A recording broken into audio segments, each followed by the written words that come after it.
Today we'll pick up in our Bible study regarding the book of Judges, and I hope that this study has been helpful to you. I know each time I look into it, I tend to try to view these chapters not from the perspective of just a story like I read so many times to our children when they were much younger. I really tried to view these things, and I hope you do too, from the perspective of, what next? What does this really mean? And how do I live my life based on this? That is, I think, where we receive value in studying these books and studying this history. It's more than just history. It's more than just a general story. It is a story with a principle, and it is a story that should have impact upon us and our lives. That's where we have to study and how we come in, I think, the most value. I would like to kind of reorient ourselves just a little bit regarding this book. And obviously from a background perspective, we've mentioned this a few times. It shows a repeated four-step cycle that takes place. And there are unique stories for which this happens, but there are four different steps that we see happening. There is a falling into sin with the children of Israel. There is idolatry, and then there is total apostasy. And we see a falling away into God's punishment, God being very unhappy with the circumstances of the individuals he's working with. And then they cry out to God for help, and fortunately for them, and fortunately for you and for myself, God helps deliver them. In this particular point in time of history, God does this through judges. And then, I think about it from time to time. You wonder, okay, these are judges, but we think of judges only in the perspective, or from the perspective of making decisions between individuals and their grievances. But what we really see here is we see individuals that God is utilizing, and they're almost like mini leaders, but they don't reach the level of kingship. Now, if we have enough time to get to chapter 9 today, we're going to see an individual that wants to be king. And we know that is long before God's desire and long before what we even see in 1 Samuel with the first king of Israel being Saul. But this is a cycle of sin that we're seeing, falling away into sin, idolatry, apostasy, punishment, crying out for help, and deliverance. And it goes through a cycle. And yes, we can significantly criticize these individuals in the form of ancient Israel for what they did. But if we're honest, and if we're viewing this from more than just a historical document, we can see this within ourselves from time to time as well. And one thing that I think is important for us to think about is as we go through these stories, never forget the grace of God. I don't know about you, I know about myself only, but there are times for which I have struggled with different things in my life, and I wonder as I continue to make the same mistakes over and over, God surely does not want to hear me today, confess this sin one more time, and yet God does. And that is a lesson from the book of Judges. And we have to not fall prey to how Satan can use us to sin, and then Satan can use us as well to not want to go before God and ask for forgiveness, because he will prey on you and say, you did it again. He's not going to hear you this time. God's grace goes far beyond what we as humans are able to do. When you look at the judges, and I have them listed, there's 12 of them, and it is interesting that they come from different tribes. And it is interesting that there are a couple of tribes that we see here that are multiple times, like the tribe of Manasseh, and we see as well the tribe of Judah, and one from the tribe of Ephraim, one from Issachar, Naphtali, Asher, Gad, Zebulun. I kind of wonder sometimes, why is it that they're not coming from each one of the tribes? And I don't know. I have no idea. But I just find it maybe an interesting side point that they came from different tribes, but not from every tribe, for whatever that's worth. I do think it's interesting when we look at the individuals that each one of them have either character traits or God intervenes and gives them some specific skill that they need in order to fulfill his desire for them as a result of trying to bring his people back to him. And it is interesting when we look at this that some of them have, skills that, yes, are innate regarding either valor or, a skill of wisdom or a skill of judgment. And there is, even with Samson, a skill of great strength. What I find it interesting is that in some of these cases, these individuals are given God's Holy Spirit.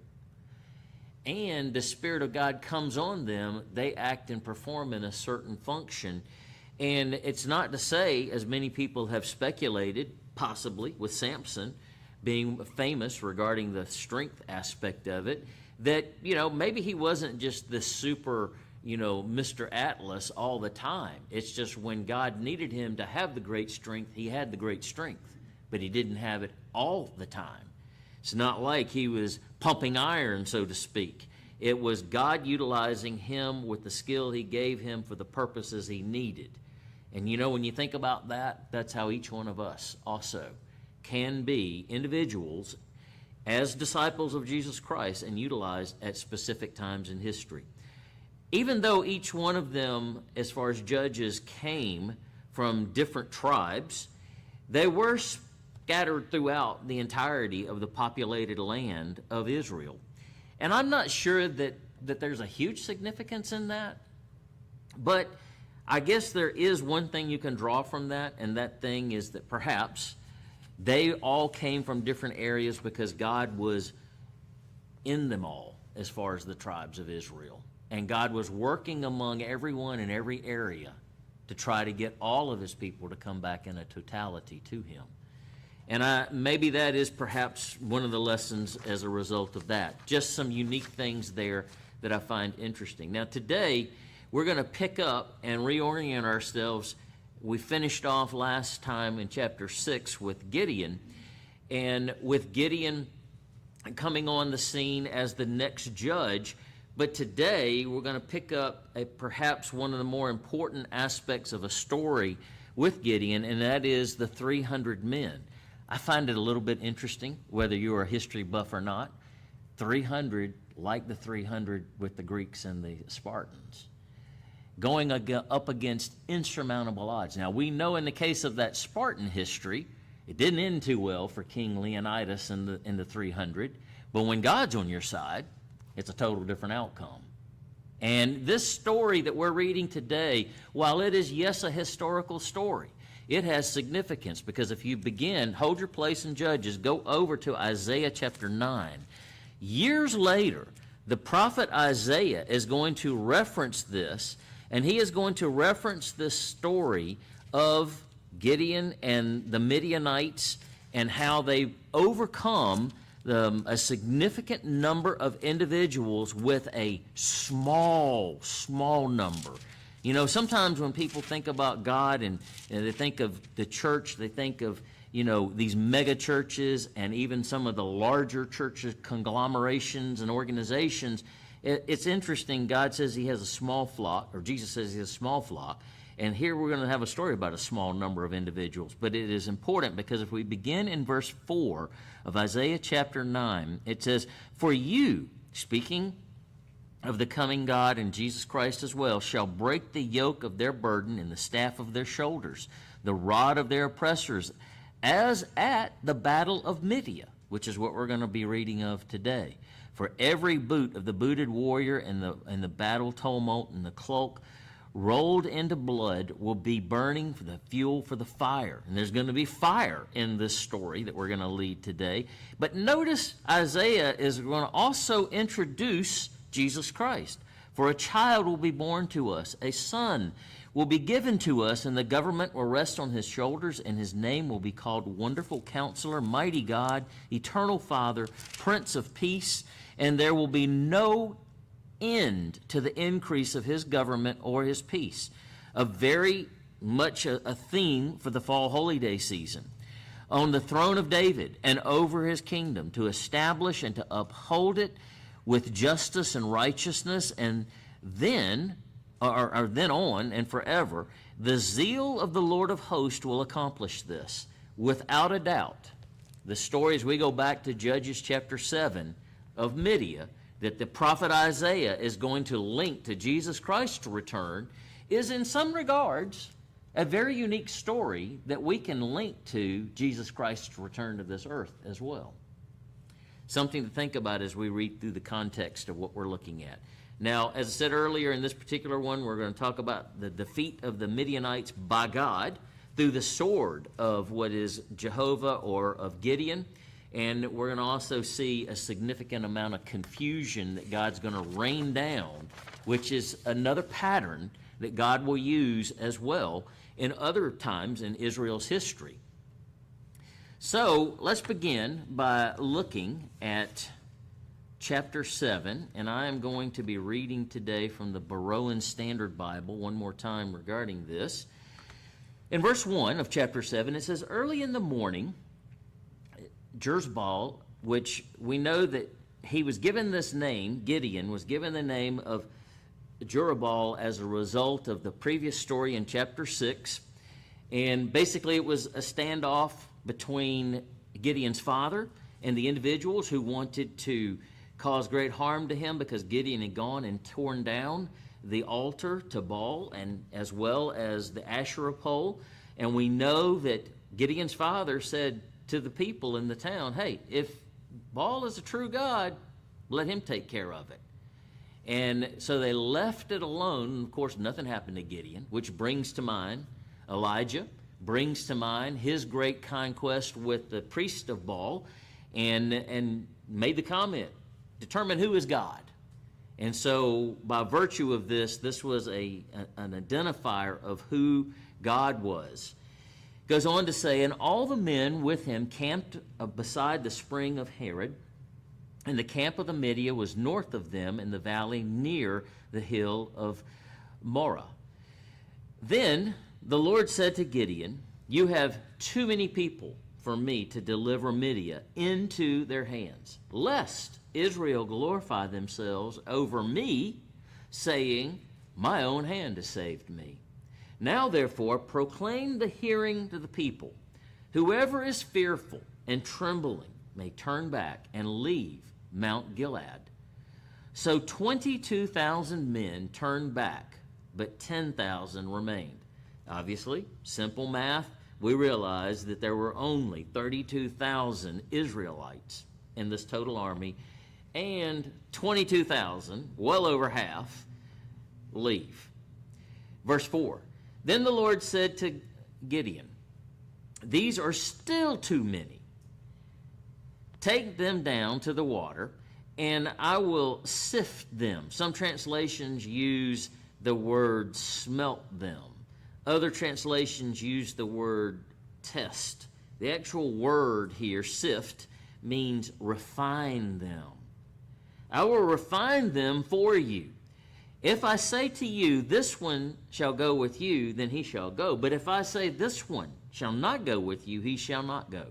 So Gideon brought the people down to the water, and the Lord said, "Separate those who lap the water with their tongues like a dog from those who kneel down to drink." And the number of those who lapped the water like in their hands to their mouth was 300 men, and all the others knelt to drink. Then the Lord said to Gideon, "With the 300 men who lapped water, I will save you and deliver the Midianites into your hands, but all the others are to go home." So Gideon sent the rest of the Israelites to their tents, but kept the 300 men who took charge of the provisions and ram's horns of the others, and the camp of Midian lay below them in a valley. You know, it is interesting that we're seeing here a sifting, a refining, a lowering the number. That is a significant importance here.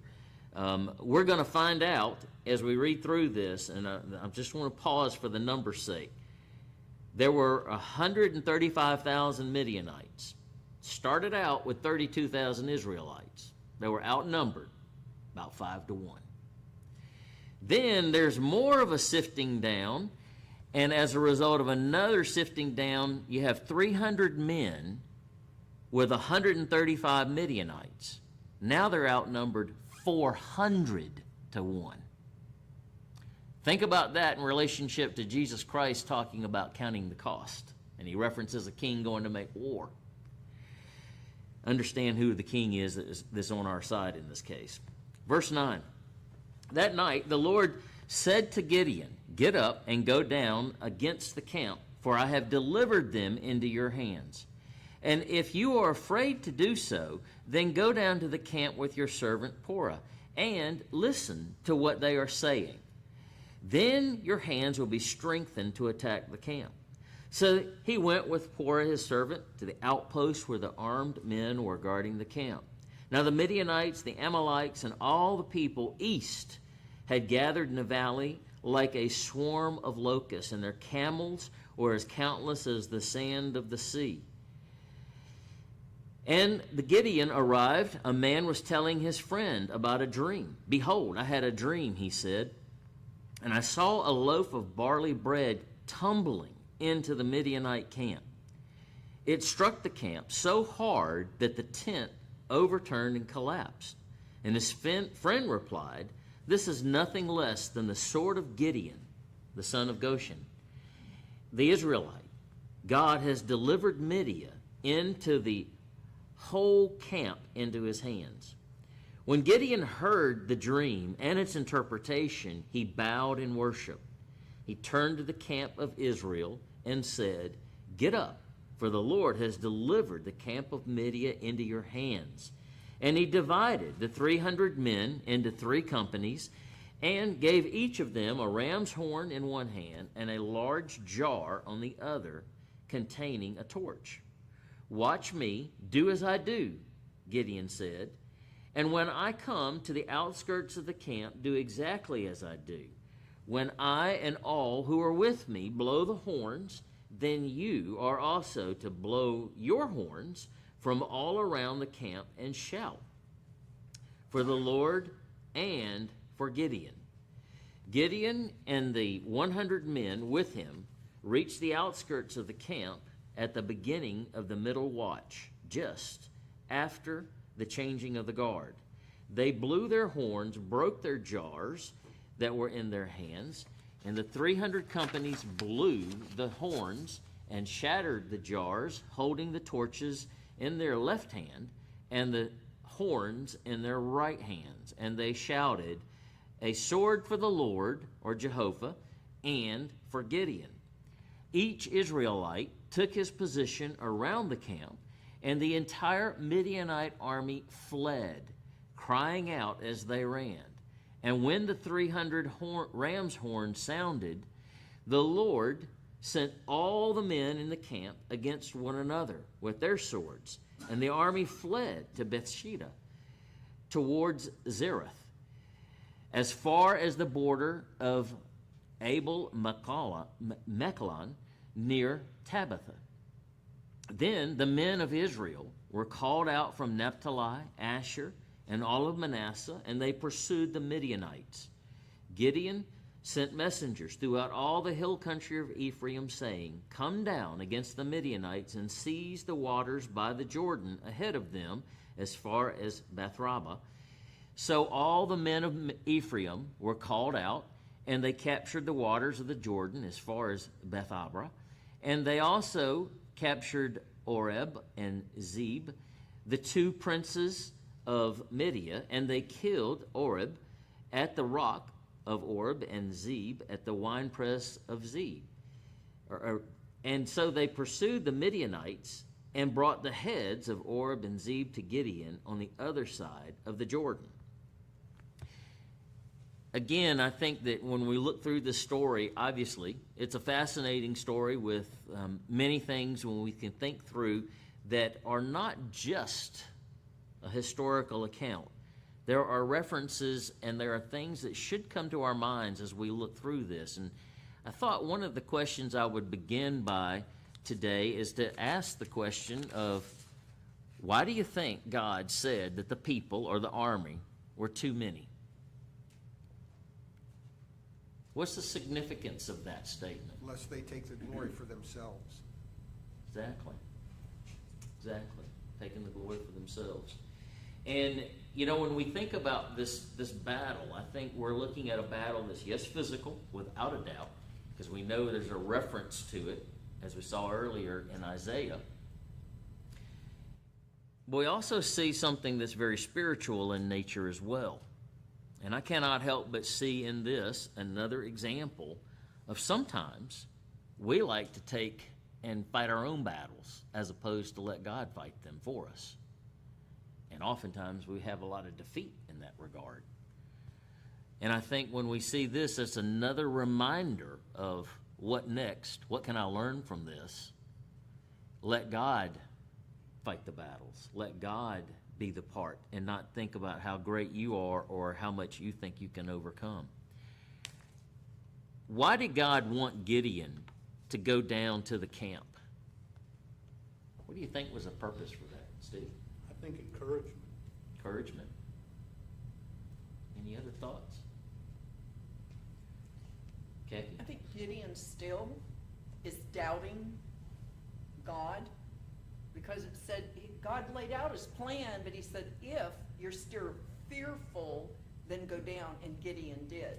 So I think just like with Barak, there's this spirit of unbelief. God's got to prove that he's going to do what he says he's going to do. Okay. I see that, but I also see in that not necessarily a negative thing against Gideon. What I see there is a God so loving that he knows our weaknesses and he provides what we need. That's what I see in that too. But I don't want to criticize Gideon as much as I just know how it is to be human and real too, and know that when I'm facing my own battles that are insurmountable, I'm down 400 to 1. At least that's how I feel emotionally. And even though I know God cares and loves, he still can provide us with things we need to get us over what we need to too. I'm sorry, I didn't mean to interrupt you, but what were you going to say? Kathy? Oh, no, to me, his faith was conditional. I agree, God is always merciful, but I look at some of the biblical characters who didn't have to have that constant reassurance. Or at least we don't have it in writing. We don't have it in writing, but I'm sure Possibly. there were times, there were doubts and fear that, and maybe I'm being too harsh on Gideon, but. It's valid points. These are things that I think when we read these stories, they should resonate with us as well as human beings, though, too. I ask this next question: what does all this show us about God's character and about Gideon's character when we see this whole story in its totality? Steve? God's character doesn't change. It's always the same. And he doesn't deal with fear like humans do. He's not afraid. I've oftentimes heard this in the past that, you know, there are odds and then there are biblical odds. And oftentimes we like to put the odds in our favor. I mean, let's just be honest, no matter what it is in life, we want to do things in such a way that the odds are in our favor. Oftentimes, what we see in Scripture is that God will put us in situations where we are very uncomfortable. The odds are stacked against us in many regards, just from the physical viewpoint. And from that viewpoint, we can have a lot of self-doubt. And God gives us what we need, and he wants to show us that we need him.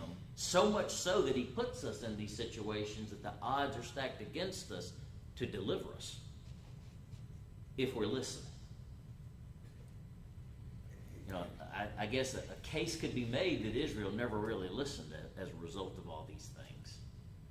And there's a lesson there for us as well, I think. Ben?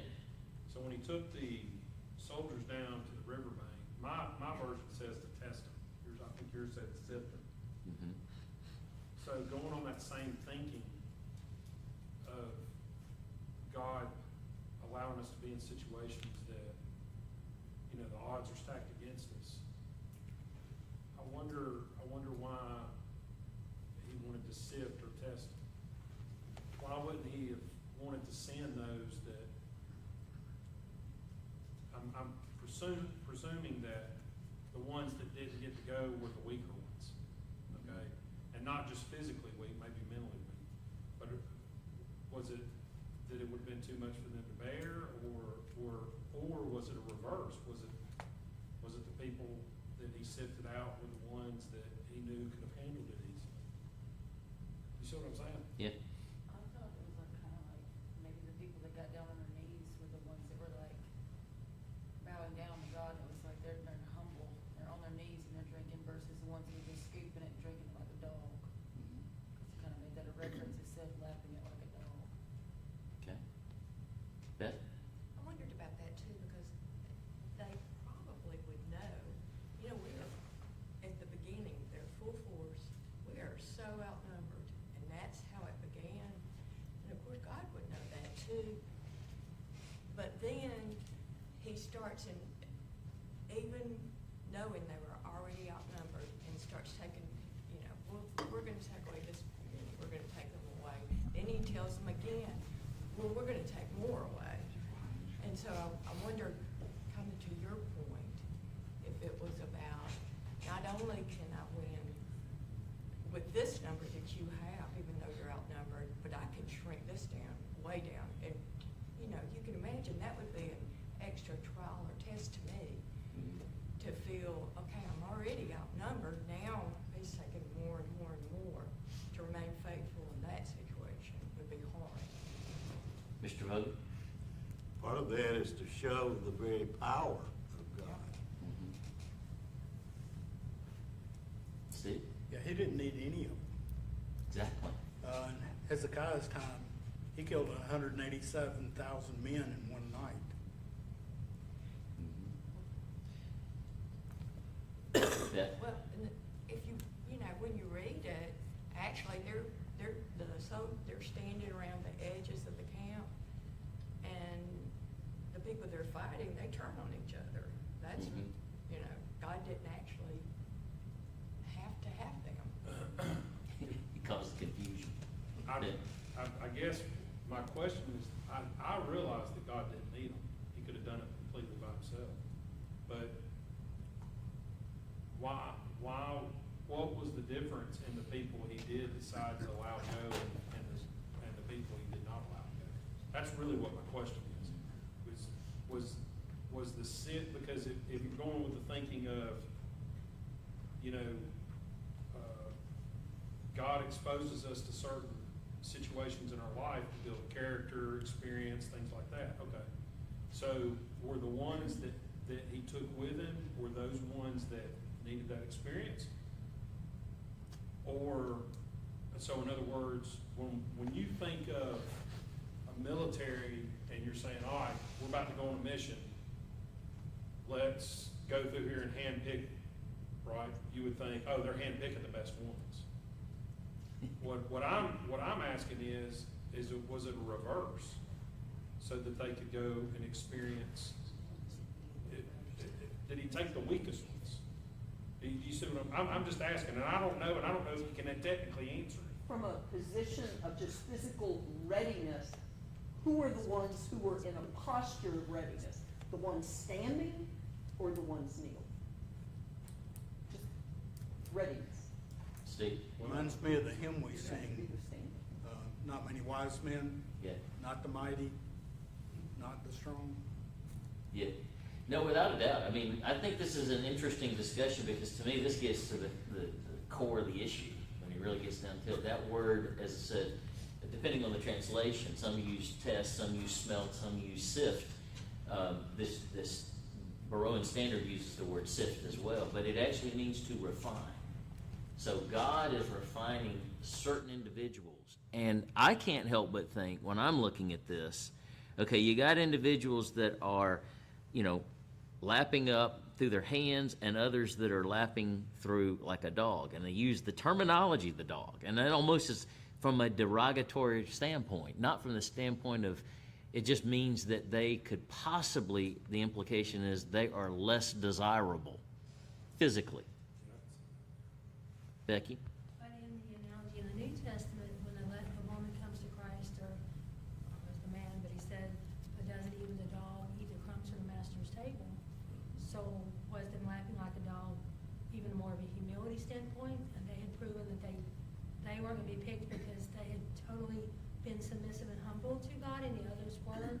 I mean, you can look at it both. Well, that's why I think that, to me, I think that goes back to the whole crux of the issue too, because that is what they're saying. They're selecting the individuals that everyone else looks at as being the weaker ones, the less valiant, the people who don't have the most military skill. From a militaristic perspective, you don't want these 300.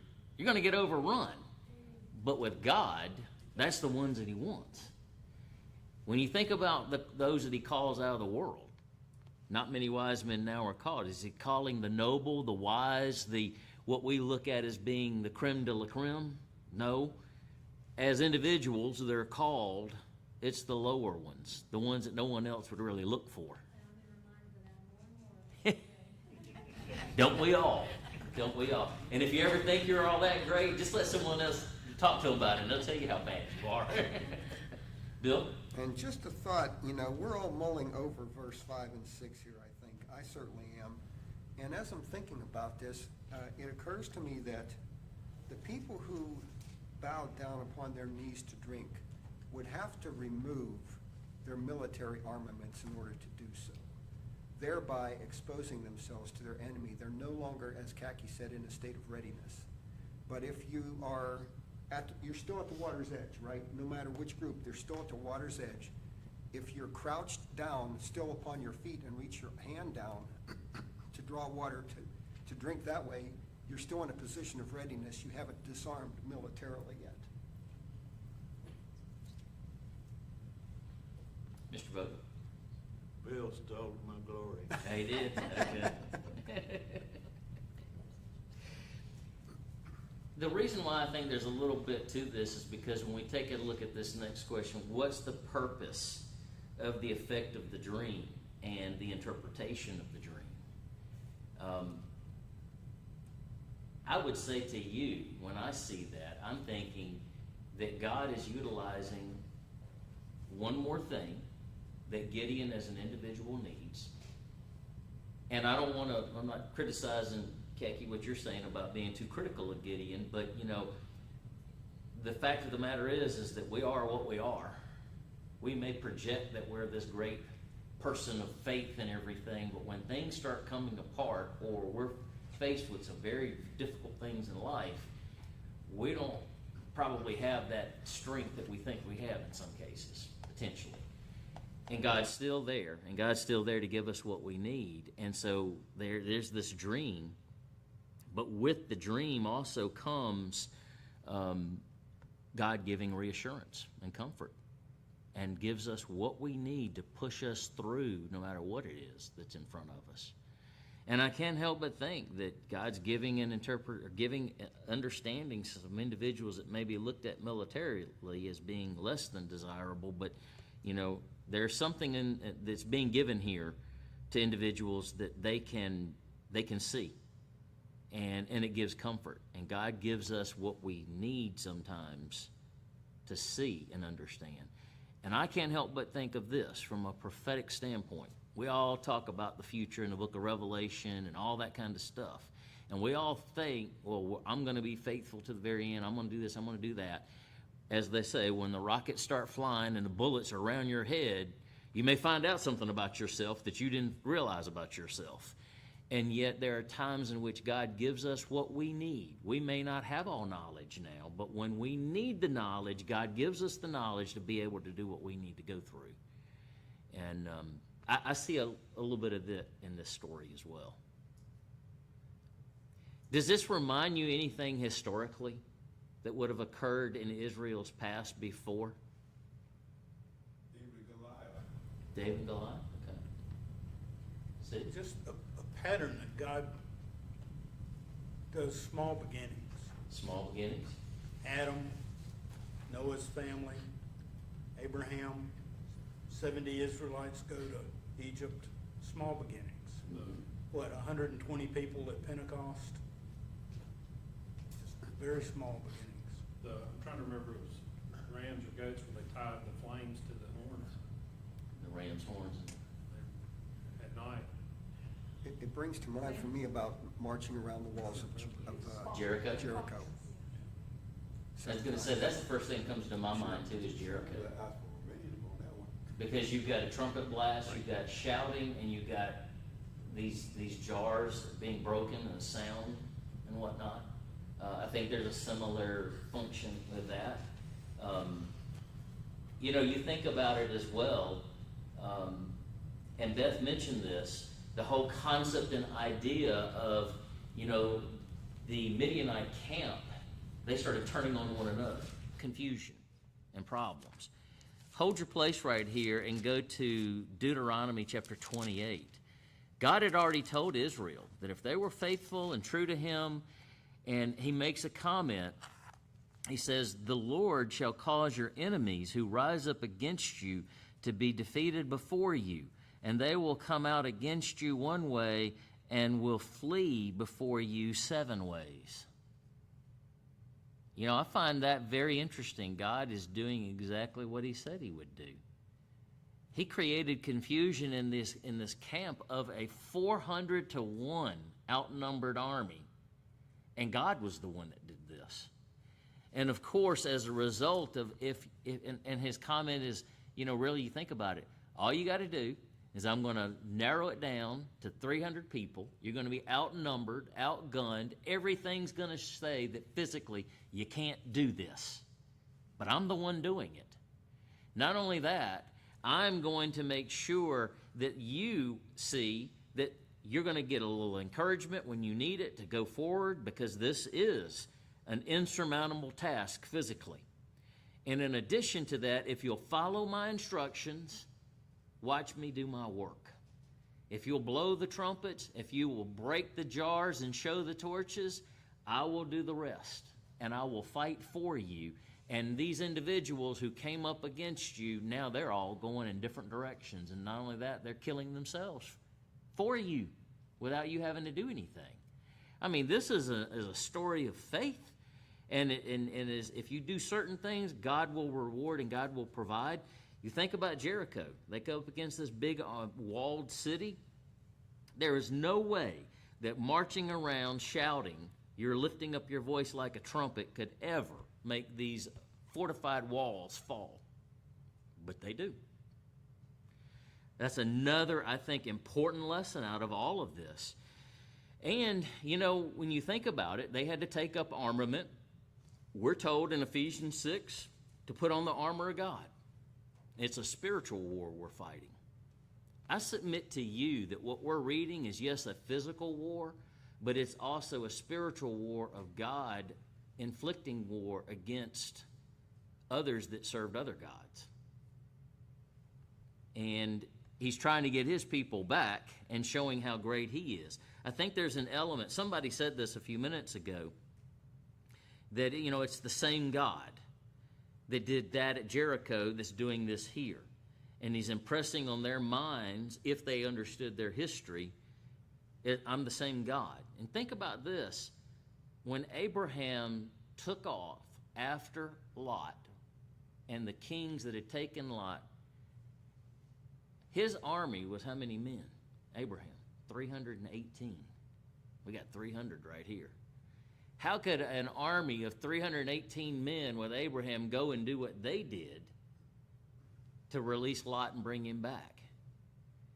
They didn't do it. God did it. And it's almost a similar lesson being taught.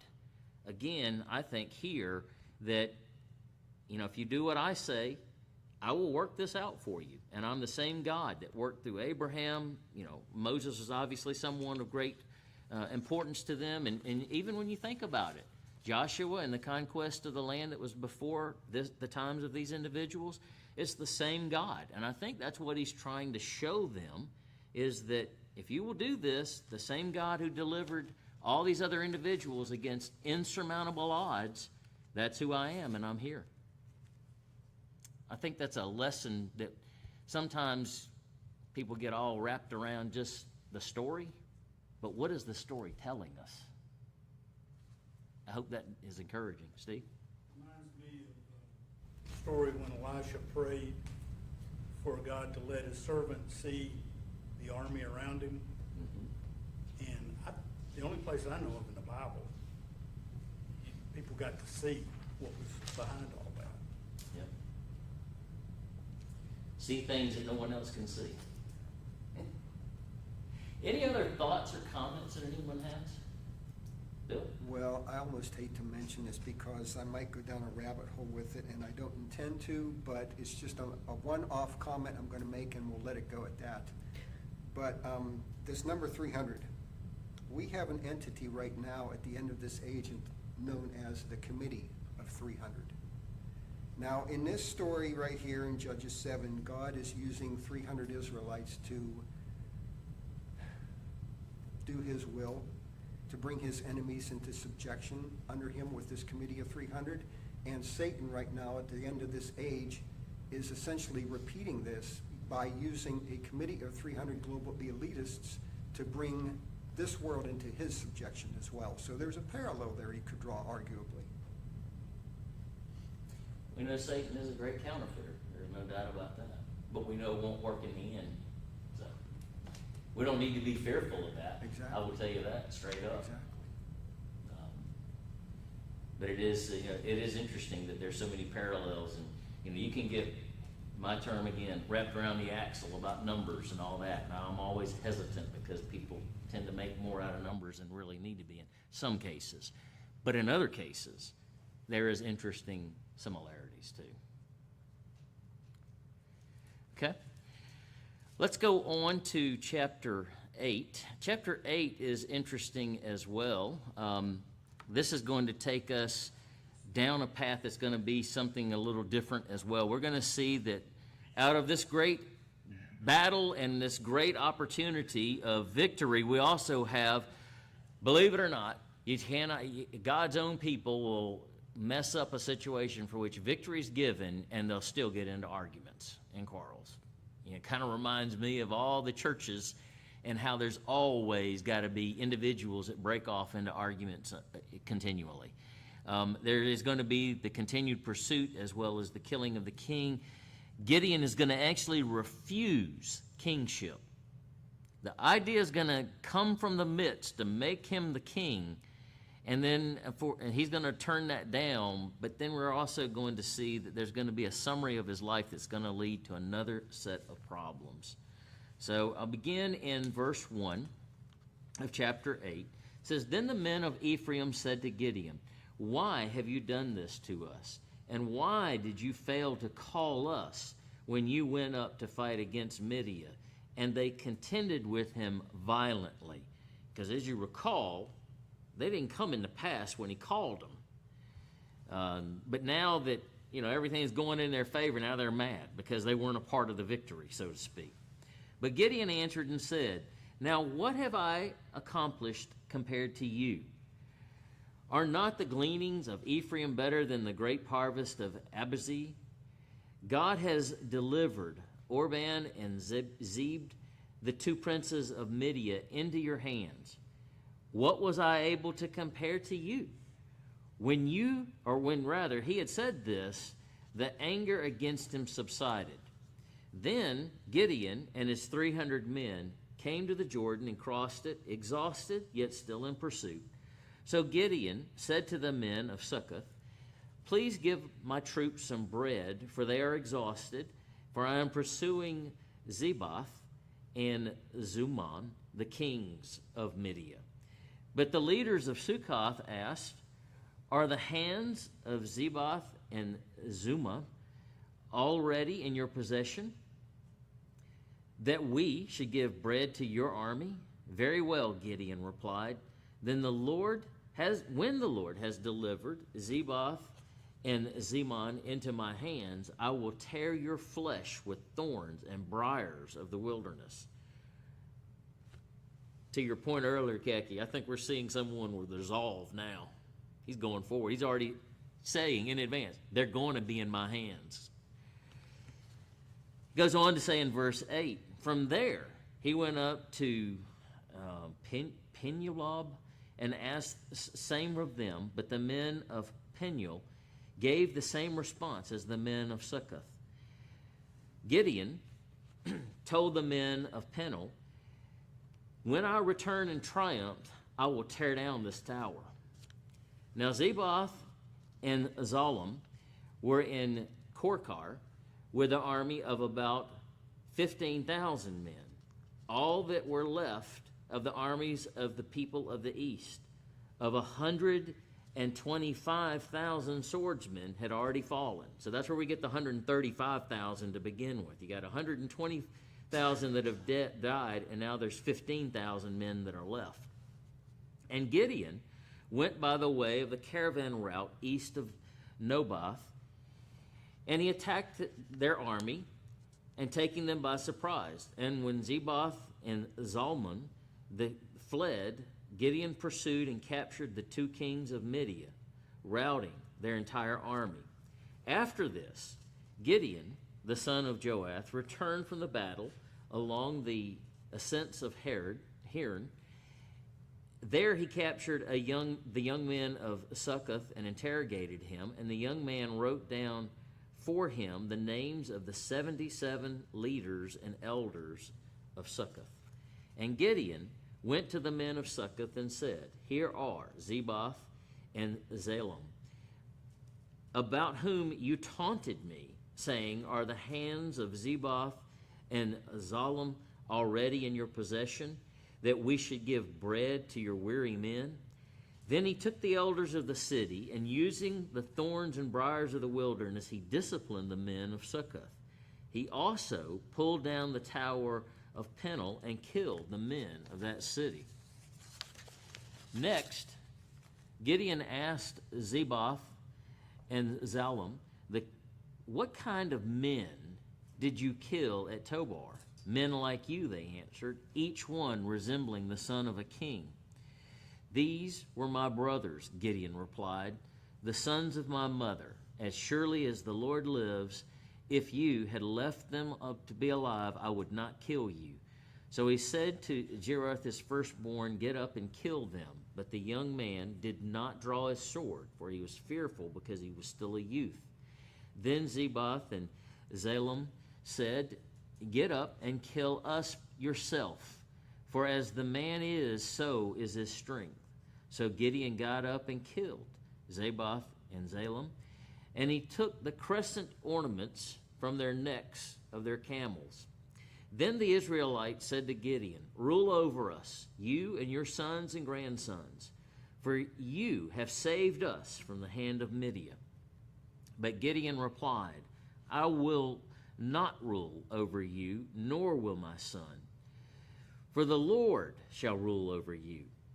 Then he added, let me take a request of you, that each of you give me an earring from his plunder. For the enemies had golden earrings because they were Ishmaelites. Apparently that was a trait of that group.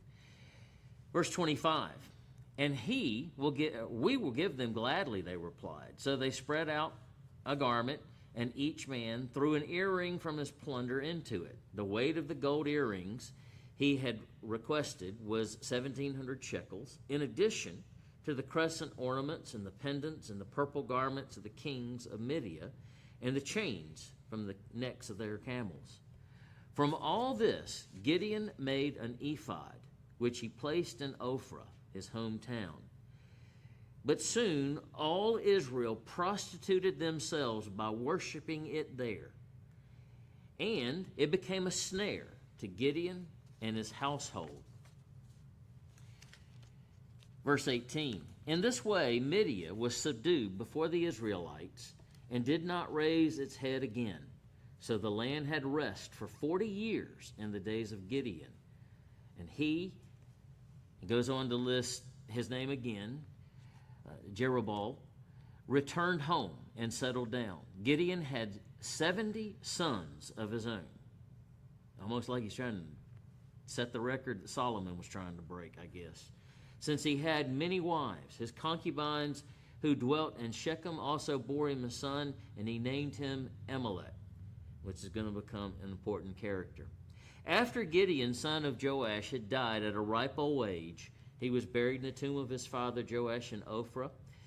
And as soon as Gideon was dead, the Israelites turned and prostituted themselves with Baal.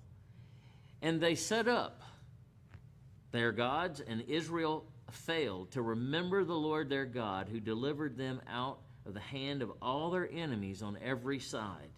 And they did not show kindness to the house of Gideon for all the good things that he had done for Israel. We see a summary of his life at the very end. We see, I think, many things for us to think about and consider in this particular story. The first question that I pose for us to open up with is, what do you think was the real issue behind why the people of Ephraim were so upset?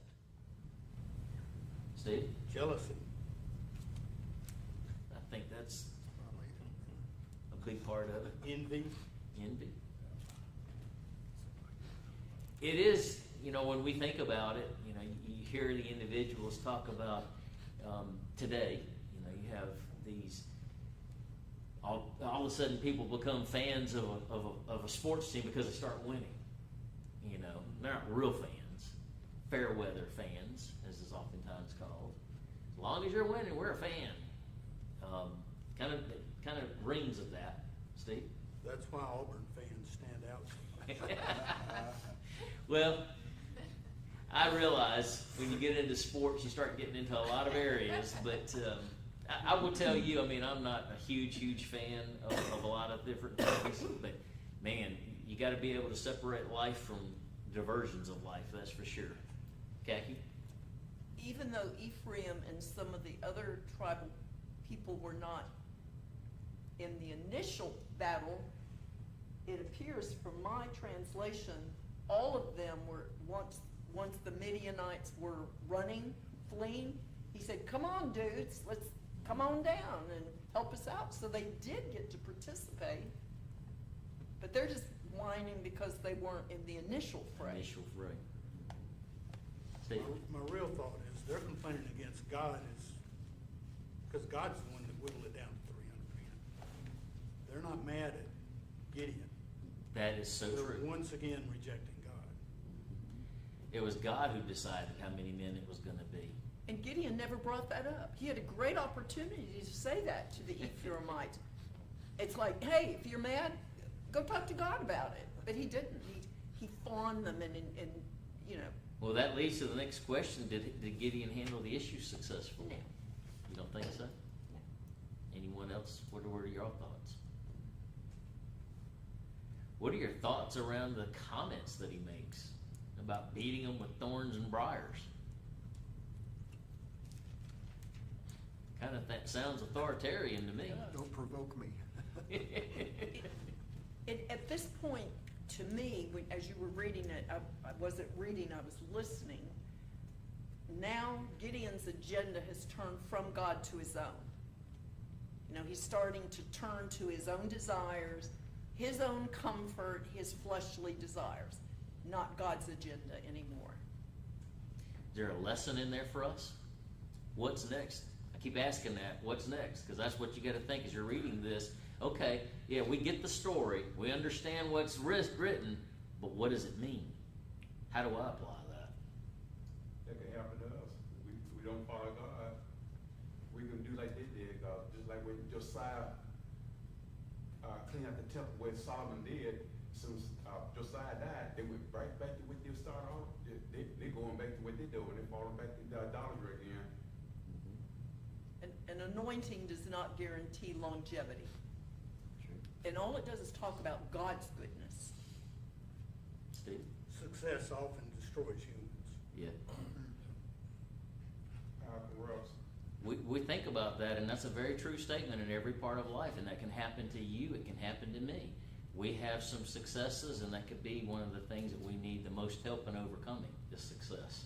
Not the adversaries that are out there to destroy us, but the person inside that's trying to destroy us, It the comes, self. pops in my head the Bible verse, think not to, to call yourself Abraham's sons, Mhm. daughters. I can make it Yeah. And yet, out of that, individuals want to make him a king, and then what's his response? No. Exactly what it should have been. So we see a bit of a paradox, don't we? And don't we see a paradox in ourselves in some regards in this way too? We are so right in some regards, then we get a little bit of success, or we get a little bit of, let's just say the word knowledge. We go and try to tell other people about it, and it's all about us, not about God. And then when it gets thrown in our face, then we go back to God. I think I see a parallel between the way we interact with people too sometimes. And yet he's going to tell them, no, it's not that I'm to be king over you. God is to be your king. I think that's this story I think weaves back and forth. We can spot out a lot of wrong, but we can see where he's doing some good, and then we can see another set of wrong too. What about this whole idea of the ephod? What are your thoughts around that?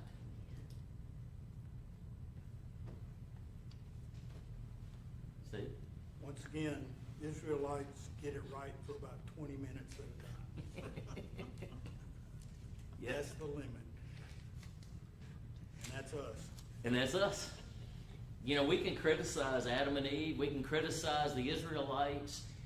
I hope that we're at least self-aware enough to know that we see some of that in ourselves too. Now, that's not to take pride in that by any means. But the point of it is let's not just trash them. Let's realize that there's some of that in us too. That should humble us and learn from others' issues. You know, I look at this story about the ephod. Does it remind you of any other historical context? Ms. Bogan? When Moses went up on the mountain, and then he came down, they had built a golden calf. to Yes. worship. And that reminded me, when he set up the ephod, I thought, what is he doing? Why is he doing that? Yeah. Steve? Moses also made that snake, the bronze snake on a stick, Mhm. just to show people where they could look at it and be healed. That ended up being worship. You Yep. can't have anything like that. Right. Pictured today on ambulances, Yeah, so the Yeah. medical gear, yeah. Right. Where you put your trust at. we can. I find it very, very interesting. Think back to Israel. They leave Egypt. God gives them favor, and we can look at that as a little bit of ironic justice. They were slaves. They made a lot of wealth for the Egyptians. The Egyptians say, leave, and then they say, take all this stuff with you. Some of the stuff that they would have taken was golden earrings. Aaron makes a calf out of it. It's inexplicable. And, of course, he uses the expression, well, I just put the people did this, they wanted that, and I just put it in this pot and this calf came out. Well, there's no way a calf came out of that. And yet they worship that. And here we see as well a little bit of potential character flaw. And we ask that about ourselves. We see an individual that God's, yes, worked significantly. God called. There's no doubt who he was working with and who he's working for. And he takes gold off of these individuals, asks for it, and is given to him. He creates an ephod. An ephod was something that was for the priest. He's not a priest. And then they turn around and start worshiping the ephod. It's almost like history repeating itself. This, idols, the whole thing is a lack of faith. And, we look at it back in the Old Testament when they were making gold idols, calves, and things like that, and we kind of, but a few years ago, I had a very good close friend of mine that died from cancer. And he was an avid Catholic. And so much that he had to have his funeral done in complete Latin. It's the first funeral I've been to that I do not understand one word that was said in the whole thing. And, but I remember seeing him, and he had a piece of cloth that was on him that came from a monk, and he believed that if he died with this on him, he would go straight to heaven and avoid purgatory. And he, because I was helping him put his robe on one time, and I saw it was wrapped around him. I was like, "What is this?" I mean, it was an idol. It was an idol. And I actually still, his daughter gave that to me after he passed away. I have it at my office put up. But it's just a little piece of cloth. And I mean, so I know we think of idols like golden calves or whatever, but it's just something that he had to because of his lack of faith. Now, he would say it's because of his belief in faith. You know, it's kind of, isn't it awkward? It is, because he believed it so strongly, right? But it's really it's really a lack of faith that we worship a God that we can't see. And I don't, you know, it's because people will make the argument that when they're bowing before a statue or something like that it's their faith, you know. But it's really a lack of faith. It's the same thing they did. And I would have really liked to seen Moses' face when Aaron told him that, you know, because Moses kind of looked at him like, "Are you really going to throw that line at me? You know, after everything we've been through, you know." I do find it interesting when we read this story and we consider the story of Aaron. You know, we see individuals, and I think we see some of this in ourselves from time to time. You know, we have so much given to us, knowledge-wise, God's grace given to us, God working with us, giving His Holy Spirit. Yet why do we sin? Why do we commit any sin for that matter? Becky? Well, I was thinking about Gideon and other examples in the Old and New Testament, when in some situations and choices they made the right one. They gave it all to God, or they trusted in God, or they made the right decision. And then you said in another area they completely failed spiritually.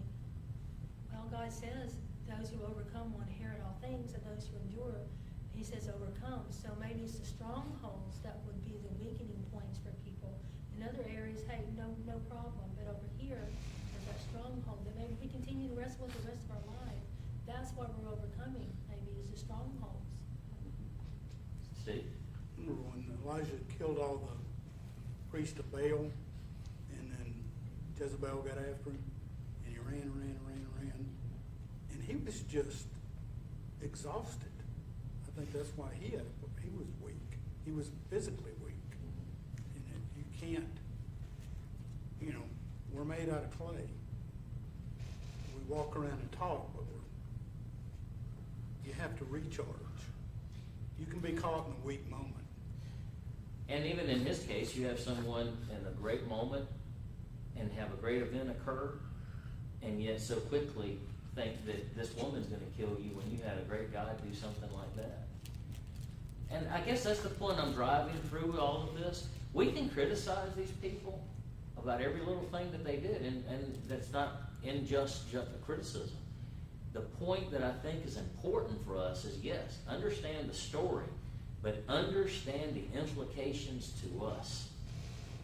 And I think that's what so many people just fail to do. They don't apply these things to themselves.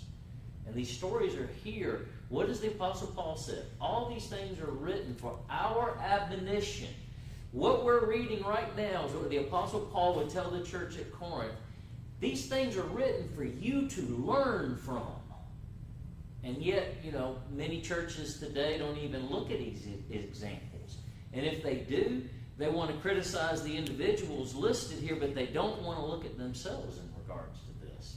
And to me, this is like the Apostle James saying, you look into that mirror and that law of liberty and you just walk away. And you're no different than the person that was there initially. We have to look at this and discern. And I think that's an important aspect of what we're doing and why I think it's so important to do this. Beth? But in verse 27, and it did say that after the ephod was built and all of Israel worshipped it, and then it said it became a snare to Gideon and his family. I mean, God did all that He did to show that I'm the one that's doing all this, but they immediately make something physical that everybody could see once again.